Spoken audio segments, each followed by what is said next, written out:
J'ai enfermé mon mari dans un cadenas et j'ai fleussé la clé. Bienvenue à tous. Aujourd'hui, je vais vous raconter l'histoire de Salima, une jeune femme courageuse dont l'amour pour Lamine, son premier amour, s'est transformé en une tragédie. Une histoire qui montre jusqu'où le cœur peut aller, mais aussi la force qu'il faut pour reprendre le contrôle de sa vie. Préparez-vous pour un récit de sacrifice, de dévotion et de leçons de vie. Restez avec moi jusqu'à la fin. Salima, brillante étudiante au lycée et promise à un bel avenir, rencontre Lamine, un jeune homme intelligent qui avait tout pour réussir, mais qui, par manque de moyens, a dû abandonner ses études pour devenir balayeur à l'école.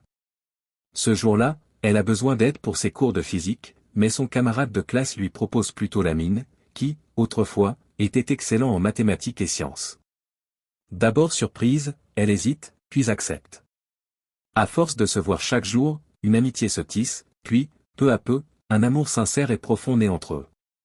Lamine, malgré sa situation difficile, semble prêt à tout pour rendre Salima heureuse, et elle, fascinée, commence à rêver d'un avenir ensemble.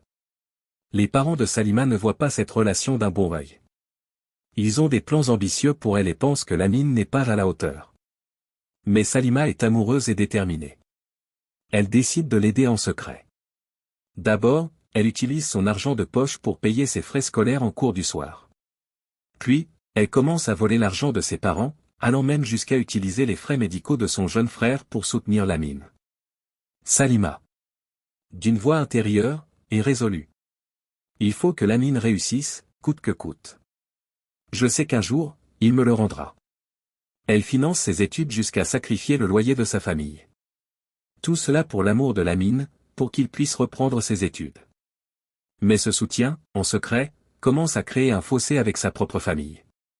Quand elle découvre qu'elle est enceinte, Salima est forcée d'annoncer la vérité à ses parents. Furieux, ils la mettent à la porte. Elle se marie avec Lamine et commence une nouvelle vie à ses côtés, affrontant courageusement les difficultés. Contrainte d'arrêter l'école par manque de sous, elle dut consentir à un sacrifice ultime, continuer de soutenir Lamine en finançant ses études. Pour cela, elle entreprit faire de petits boulots pour subvenir à leurs besoins, tantôt vente de poissons à la criée, tantôt vente de friperies. Grâce à ces sacrifices, Lamine termine ses études et décroche un poste de professeur dans la même école où il avait des années auparavant, travaillé comme balayeur. Mais l'homme humble et reconnaissant qu'elle avait connu commence peu à peu à changer. À mesure que Lamine gravissait les échelons, son attitude envers Salima se transformait. Il commence à fréquenter d'autres femmes, des étudiantes, sans plus de retenue. Malgré leurs deux beaux garçons, malgré tous les sacrifices de Salima, il la néglige et l'humilie. Il prenait à peine ses besoins en charge. Salima, blessée et humiliée, se bat pour sauver son mariage. Salima, avec tristesse, se dit: je l'ai soutenu, aimé, sacrifié tout ce que j'avais pour lui, et aujourd'hui, il me trahit sans vergogne. Salima devient la risée du quartier, pointée du doigt comme étant la fille stupide qui s'est mise à dos ses parents pour l'amour d'un homme coureur de jupons.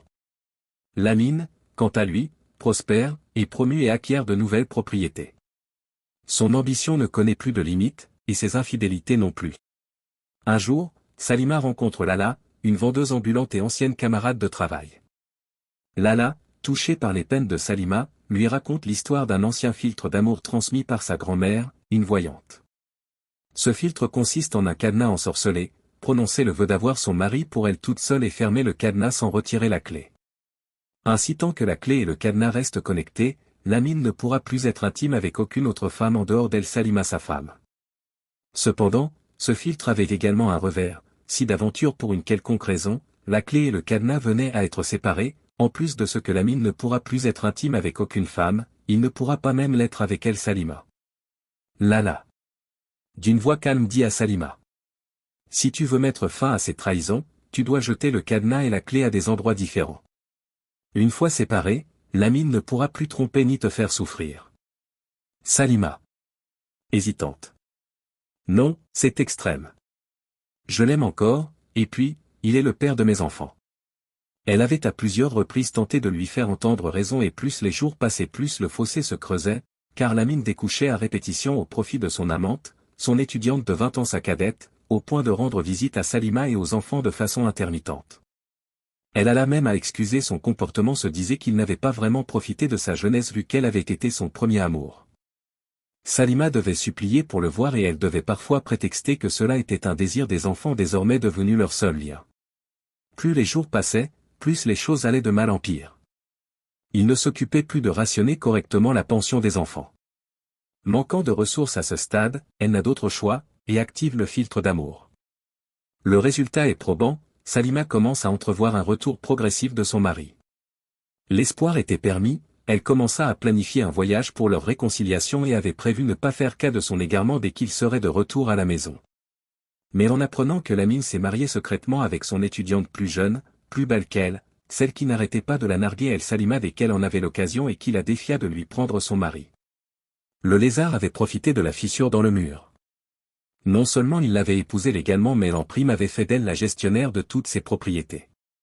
Ce jour-là, elle réalisa ses limites, la douleur de Salima atteint son paroxysme.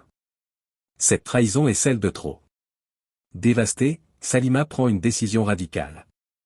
Elle se rend à la plage et, dans le silence de la nuit, elle jette le cadenas dans l'eau sombre. Puis en chemin, prise d'une envie, elle se soulage dans une cour et floche la clé dans une fosse perdue. Le sort est maintenant jeté. Dès lors, Lamine, incapable d'être avec aucune autre femme, se rend compte de sa situation et consulte un chaman, qui lui révèle qu'il doit demander pardon à sa femme. Mais Salima a déjà quitté la maison, peut-être même le pays avec ses enfants, décidée à reconstruire sa vie ailleurs. Cette histoire nous rappelle que l'amour, bien que puissant, a ses limites. Salima a tout sacrifié, son avenir, sa famille, pour un homme qu'elle aimait sincèrement.